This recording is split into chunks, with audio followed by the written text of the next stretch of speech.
Kaixo lagunok, nire izena Inupi da eta basoko iratxo bat naiz. Konturatu zarete egunerokoan zenbat egurrezko produktu ditugun inguruan?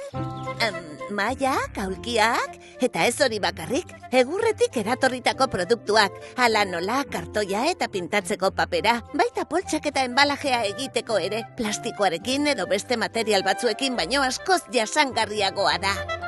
Euskadin bizikletak ere egiteko gai gara. Baina ez dut aurreratu nahi, bisitan ikusiko baituzue.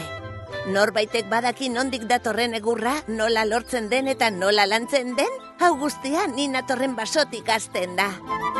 Euskadiko basoan, ni bizi naizen lekuan, gauza asko ditugu. Animaliak, berretxikoak, eta nola ez, zuhaitz asko ere bai. Pagadiak eta ariztiak bezalako basoak ditugu. Euskadiko zuhaitz azalera osoaren erdia izateraino handitu direnak. Eta baditugu beste batzuk ere, pinudiak adibidez, hainbat belaunalditan landatu direnak, handitu zorrela, egunero behar ditugun produktu jasangarriak sortzen dituzten zuhaitzen kopurua. Basoak kudeatzeko modu hauek guztiak, desberdinak izan arren, erabat bateragarriak dira, beti ere modu jasangarrian egiten badira, horretarako zigilu bat dugu. Tatxan! PFC zigilua. Ez alda zoragarria. Orain ni banoa, baina esku honetan uzten zaituztet. Agur!